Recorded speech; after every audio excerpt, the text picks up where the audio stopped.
Os destaques da semana entre os julgamentos do plenário do Supremo Tribunal Federal. Você confere aqui na TV Justiça. É o Plenárias, que já começou.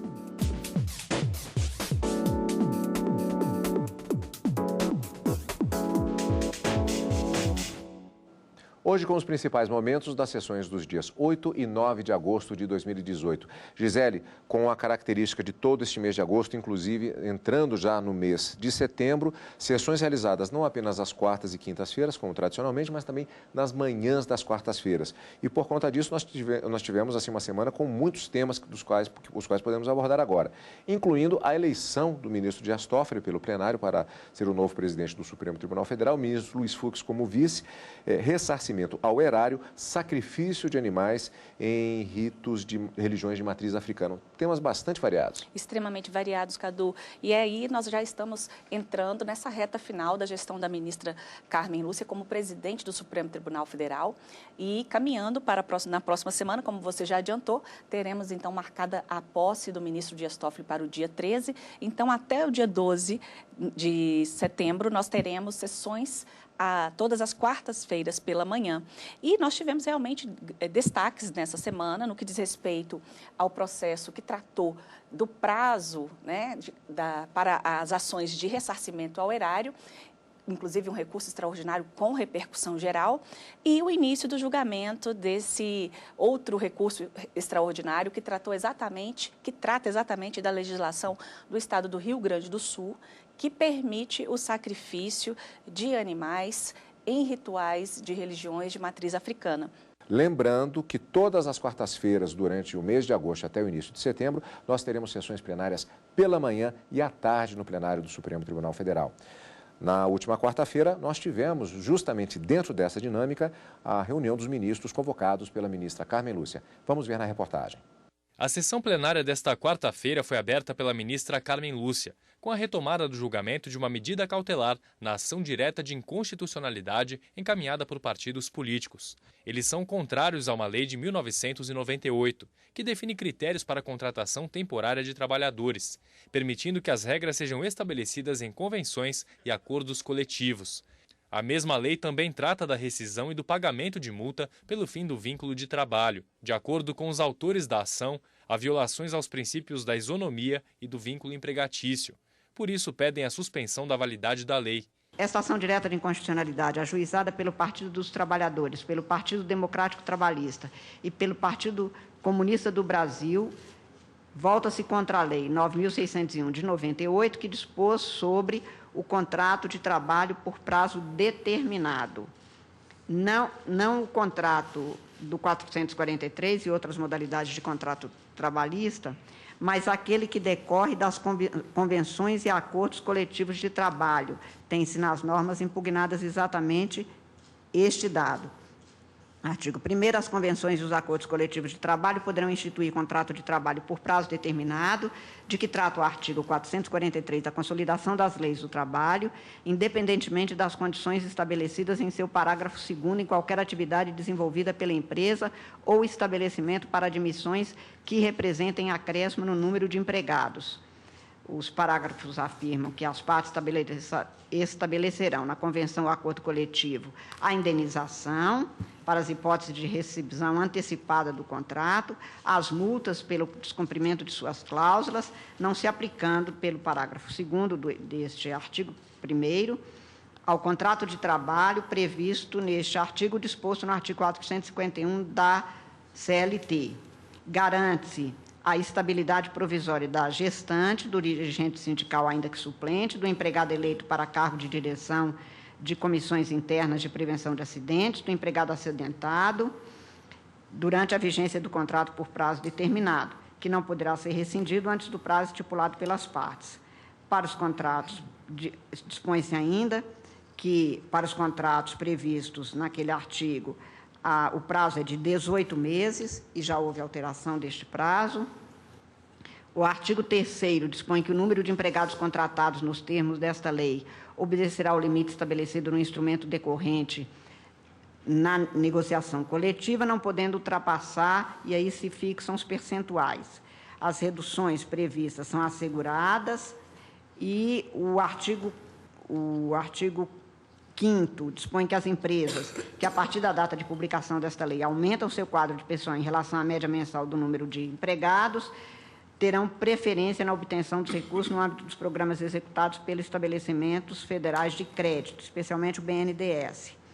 Cuida-se ainda ali do descumprimento pelo empregador do disposto nesta lei, que fica sujeito à multa, e ainda se estabeleceu a necessidade de o Poder Executivo regulamentar esta lei. O julgamento foi suspenso por falta de quórum, assim como as outras 3 ações diretas de inconstitucionalidade. Eu vou suspender o pregão e, se houver condições, ainda no período da tarde, eu faço de novo um resumo do relatório e dou continuidade com a presença dos outros ministros. Na sequência, os ministros passaram para o julgamento das listas dos ministros Marco Aurélio, Dias Toffoli e Edson Fachin. A lista do ministro Dias Toffoli tinha um agravo regimental apresentado contra uma decisão monocrática num recurso em processo no qual ficou estabelecido o direito de servidores estaduais ao recebimento de reajuste salarial trimestral, baseado em índice federal, o IPC. Ele negou o provimento ao agravo regimental e foi acompanhado pelos demais ministros. E, em face do exposto, mantenho a decisão monocrática e nego provimento ao agravo regimental. Após a análise das listas, a ministra encerrou a sessão. Gisele, esse julgamento, nós tivemos uma questão de quórum para questões constitucionais, havia quórum para a realização da sessão, mas como nesse caso especificamente se envolvia uma questão constitucional, o pregão foi suspenso. Foi suspenso, Cadu, exatamente por esse aspecto que você acabou de mencionar. Nós temos para o Supremo Tribunal Federal, vamos chamar assim de 2 tipos de quórum. Um quórum para a sessão de julgamento e um quórum para instalar a votação, para a própria votação. Para que se tenha julgamento de questões constitucionais no Supremo Tribunal Federal, então é necessário que estejam presentes dentro do plenário, no mínimo 8 ministros. E para a votação de matérias constitucionais, eu preciso ter voto de pelo menos 6 ministros. Então, por não ter esse número mínimo de 8 ministros no plenário na ocasião, teve que suspender, o chamamento desse processo, que vai ficar para uma outra oportunidade. E que nós vamos acompanhar ao vivo na TV Justiça, no Direto do Plenário e também, é claro, aqui no Plenárias. Vamos para a sessão plenária da quarta à tarde. Os ministros do Supremo retomaram na sessão da tarde desta quarta-feira a discussão sobre a prescrição de ação civil pública de ressarcimento ao erário em caso de improbidade administrativa. O julgamento foi retomado nesta quarta-feira com o voto do ministro Marco Aurélio. Para ele, o prazo de 5 anos previsto na Lei de Improbidade Administrativa de 1992 deve ser respeitado.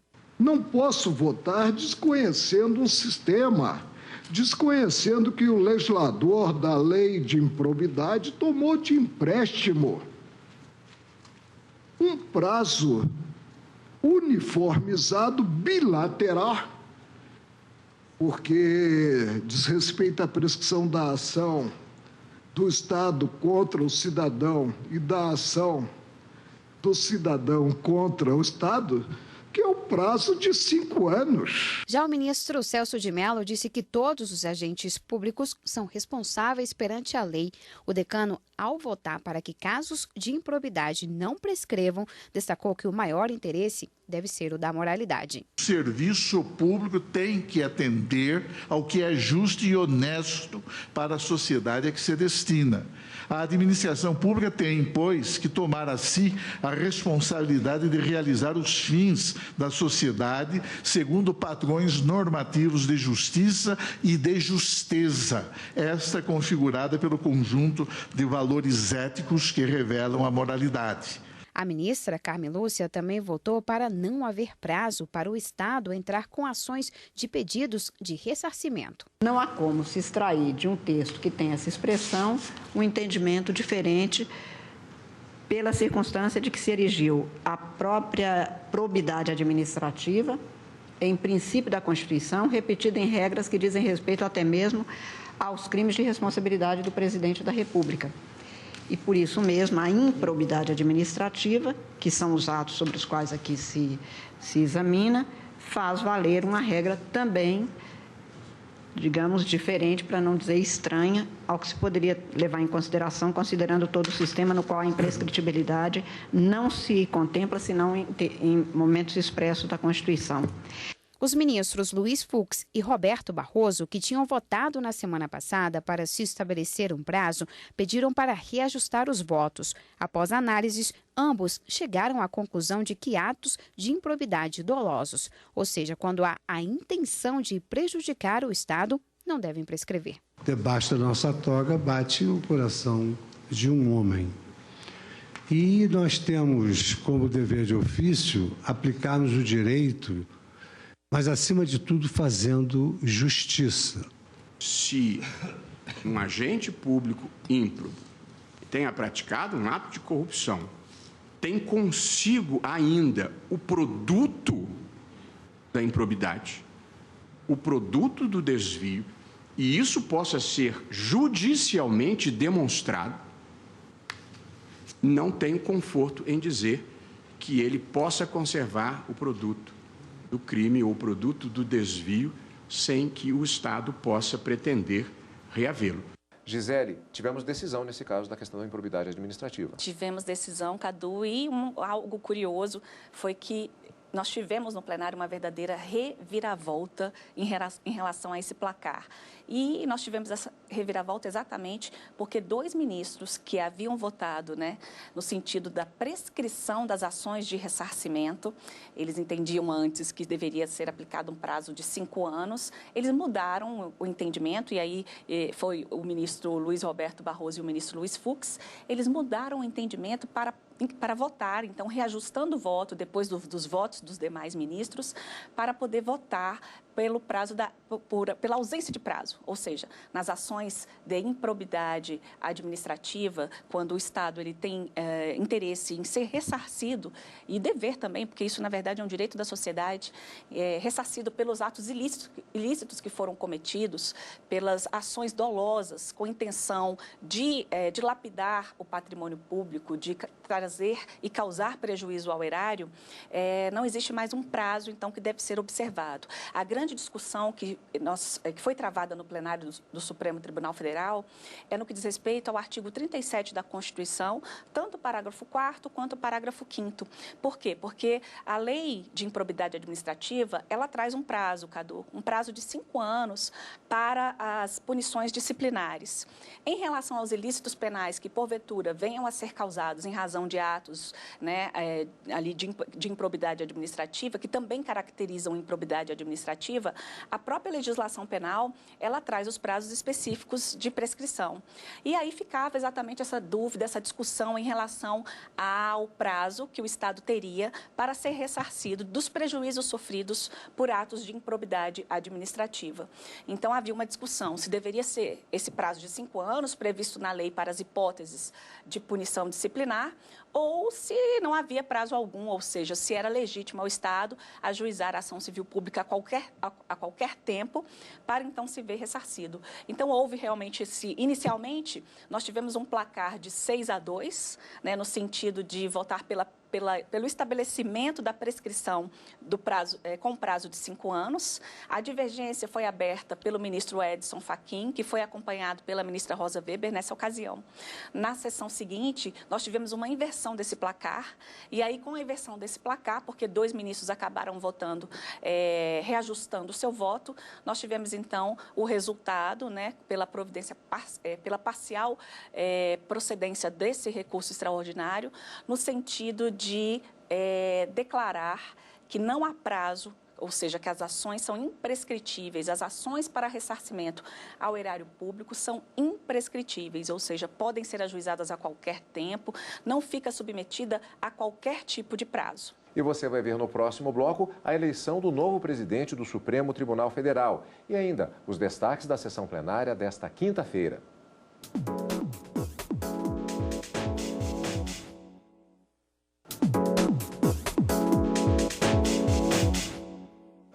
Estamos de volta com o Plenárias, agora com os destaques da sessão plenária da quinta-feira e também daqui a pouco um destaque importante ainda da sessão plenária da última quarta-feira, que foi a eleição do novo presidente do Supremo Tribunal Federal.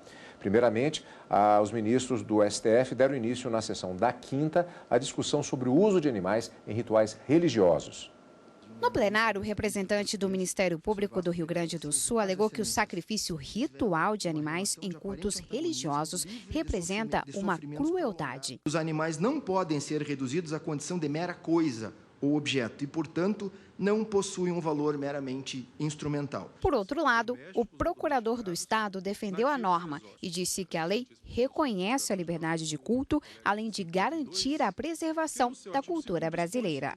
Que de forma alguma se pode dizer que a norma tenha buscado conferir às religiões de origem africana um caráter de oficialidade. O vice-procurador-geral da República, ao defender a norma, disse que o tema trata de racismo, preconceito e discriminação. Este é um tema de racismo, este é um tema de discriminação e de preconceito. O artigo 215 da Constituição assegura: o Estado garantirá a todos o pleno exercício dos direitos culturais e acesso às fontes da cultura nacional e apoiará e incentivará a valorização e a difusão das manifestações culturais. O relator, ministro Marco Aurélio, fez uma comparação do caso com o abate bovino. Para ele, não há sentido em proibir o sacrifício de animais quando a população consome carne frequentemente. O ministro votou pela constitucionalidade da norma, desde que não haja tortura. A própria laicidade cai por terra. Inexistindo distinção substancial entre os cultos a justificar o tratamento desigual, ou seja, sendo a prática religiosa em jogo o sacrifício de animais, descabe limitar a permissão constitucional a religiões de matriz africana, como fez o legislador gaúcho. Admitir a prática da imolação em rituais religiosos de todas as crenças ante o princípio da isonomia não significa afastar a tutela dos animais estampada no artigo 225 da Lei Maior da Constituição Federal. Mesmo condutas inseridas no contexto religioso devem observar o grau de protagonismo conferido pela Constituição Federal ao meio ambiente. No Estado Democrático de Direito, que tem como fundamento, e foi dito da tribuna, o pluralismo político, cumpre a Constituição estabelecer as balizas de convivência pacífica entre os diferentes grupos étnicos, sociais e religiosos. Esse ambiente institucional impõe, de um lado, a tolerância relativamente às crenças de cada qual e, de outro, a adequação de práticas ao referencial mínimo de dignidade veiculado na Lei Maior. O ministro Edson Fachin votou pela total constitucionalidade da norma. Ele destacou que a lei não ofende a igualdade, mas vai ao encontro da história de culturas que foram por muito tempo estigmatizadas. Um Estado que não é católico, protestante, budista, islâmico, ateu, agnóstico ou o que quer que seja, para se tornar um Estado de todos e para todos. Pensar dessa forma, a laicidade assume então a condição de uma proteção constitucional ampliada, afirmou o professor Álvaro Ricardo de Souza Cruz em obra em conjunto com Bernardo Augusto Ferreira Duarte e Alessandra Sampaio Teixeira. E conclui esse ponto, senhora presidente, dizendo, portanto, que essa dimensão comunitária da liberdade religiosa adquire, assim, nítida feição cultural e, nessa extensão, merece a proteção constitucional, porquanto ligada aos modos de ser e viver de uma comunidade. O julgamento foi suspenso com pedido de vista do ministro Alexandre de Moraes. Em virtude de vários argumentos que foram colocados na sustentação e, principalmente, agora, pela conclusão do voto de Sua Excelência, o ministro relator, dando uma interpretação conforme, eu vou pedir vista dos autos. Gisele, nós tivemos aqui, portanto, a interrupção com o pedido de vista do ministro Alexandre de Moraes, mas já 2 posicionamentos definidos do ministro relator Marco Aurélio e do ministro Edson Fachin. São votos diferentes, mas na prática o efeito acaba sendo, pelo menos, muito semelhante. Exatamente, Cadu. Nós tivemos o voto inicialmente do relator, que foi do ministro Marco Aurélio, e ele entendeu por bem dar parcial provimento ao recurso extraordinário, no sentido de dar uma interpretação conforme a essa lei que instituiu o Estatuto de Proteção aos Animais no estado do Rio Grande do Sul. E ele entende o seguinte, que deve-se permitir a utilização de animais em rituais religiosos, independentemente de serem religiões de matriz africana ou não. Então, ele amplia aí a questão da utilização dos animais em rituais religiosos para todo e qualquer tipo de religião. E ele entende que é possível, então, a utilização destes animais, desde que não haja tortura nem tratamento cruel, e que esses animais sejam posteriormente abatidos para o consumo. Ou seja, é preciso que tenha, ao final de tudo, o consumo do animal. Então, já o voto do ministro Edson Fachin, que, na verdade, acabou pedindo para adiantar o voto, porque já havia um pedido de vista do ministro Alexandre de Moraes.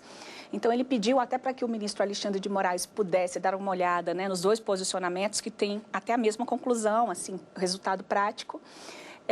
Então, antes, o próprio ministro Edson Fachin pediu para poder fazer a apresentação do voto dele, que foi no sentido de negar provimento ao recurso. Então, enquanto Marco Aurélio dava provimento parcial, o ministro Edson Fachin nega provimento ao recurso para declarar íntegra a legislação, porque ele entende que só assim será dada efetiva proteção a essa religião de matriz africana, até porque, pela história, foram religiões que têm, na verdade, um racismo estrutural envolvido e que eles merecem, sim, uma proteção, essa proteção específica da forma como a legislação do Estado do Rio Grande do Sul estabeleceu, porque desta forma, com esse tipo de diferenciação, estaria-se alcançando efetivamente a igualdade. Sem essa questão colocada no voto do ministro relator Marco Aurélio, da obrigatoriedade do consumo da carne daquele animal após o sacrifício. Não há isso no voto do ministro. Não houve essa condicionante no caso do ministro, mas a própria legislação do Rio Grande do Sul, ela fala sobre a utilização de animais destinados à alimentação. Então, não seria qualquer tipo de animal, né? A lei permite a utilização de animais destinados à alimentação. O ministro Marco Aurélio entende, então, que é possível, desde que depois o abate acaba sendo revertido para a alimentação, né? O animal seja consumido. Já o ministro Edson Fachin não fez nenhuma ressalva desse tipo. Mas, por enquanto, nós só temos 2 votos, Cadu, né? A gente precisa aguardar aí o retorno desse processo para o plenário, com a apresentação do voto vista do ministro Alexandre de Moraes e, posteriormente, vamos ver como é que será a decisão. Por enquanto, prevalece a tese, né, de permissão da utilização desses animais em rituais religiosos. Inclusive, os religiosos nem chamam de sacrifício, eles chamam de sacralização.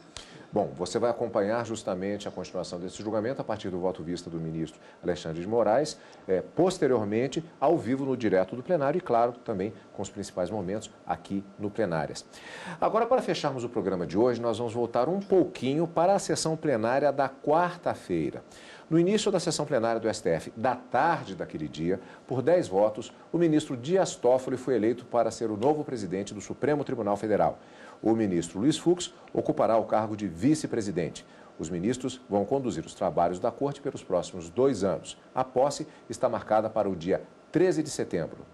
A eleição para presidente e vice-presidente do Supremo Tribunal Federal e do Conselho Nacional de Justiça cumpriu o previsto no regimento interno da Casa. Segundo a regra, a escolha deve ocorrer na segunda sessão ordinária do mês que antecede o mandato do novo presidente.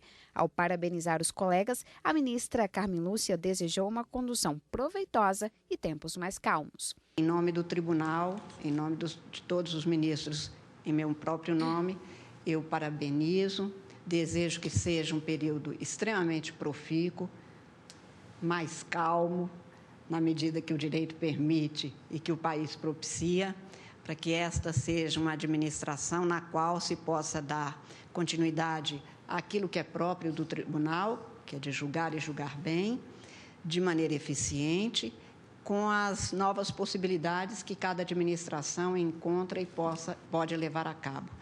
O novo presidente eleito, o ministro Dias Toffoli, se manifestou também em nome do vice-presidente eleito, o ministro Luiz Fux. Ele agradeceu a confiança e destacou que a mudança ocorrida a cada 2 anos na presidência do STF segue um princípio republicano. Este é um princípio republicano que esta Corte segue há décadas, da rotatividade entre os seus integrantes, que ora recai sobre os meus ombros e o ombro do querido amigo Luiz Fux. A responsabilidade deste encargo é enorme. Os desafios são gigantescos. O decano da Corte, ministro Celso de Mello, desejou sucesso aos colegas. Desejo associar-me à saudação que Vossa Excelência fez aos eminentes ministros Dias Toffoli e Luiz Fux. Sua Excelência será, na verdade, o 58º presidente do Supremo Tribunal desde o Império. Também cumprimentou os ministros a Procuradora-Geral da República, desejando um período próspero. Apresentar os cumprimentos do Ministério Público Brasileiro ao excelentíssimo senhor ministro Dias Toffoli, ao senhor ministro Luiz Fux, que assumirão a presidência e a vice-presidência dessa Corte e liderarão o sistema de administração de justiça do Brasil no próximo biênio. Desejamos a todos muito êxito nessa missão e estamos certos de que apresentarão o melhor de si à nação. O ministro Dias Toffoli foi nomeado para o STF em outubro de 2009. Natural de Marília, São Paulo, nasceu em 15 de novembro de 1967. É graduado em Direito pela Faculdade de Direito da Universidade de São Paulo e professor colaborador do curso de pós-graduação da USP. Exerceu a presidência do Tribunal Superior Eleitoral de 2014 a 2016 e já presidiu as 2 turmas do STF. No Poder Executivo, foi subchefe para assuntos jurídicos da Casa Civil da Presidência da República e advogado-geral da União entre os anos de 2007 e 2009. O novo vice-presidente, ministro Luiz Fux, nomeado para o STF em março de 2011, é carioca. Nasceu em 26 de abril de 1953. É doutor em Direito Processual Civil pela Universidade do Estado do Rio de Janeiro. Foi ministro do Superior Tribunal de Justiça de 2001 a 2011 e desembargador do Tribunal de Justiça do Rio de Janeiro de 1997 a 2001. É o atual presidente do TSE, cargo que ocupa até a próxima semana. Gisele, e a posse do novo presidente e do novo vice-presidente do Supremo Tribunal Federal, vamos acompanhar ao vivo no Direto do Plenário. E por falar em Direto do Plenário, nós dois juntos voltamos na próxima quarta-feira. Exatamente, quarta-feira estaremos aqui, eu também no jornal depois, para poder passar para você tudo que foi analisado pelo Supremo no plenário da Suprema Corte. Obrigado pela sua companhia, como sempre, e continue conosco aqui na TV Justiça.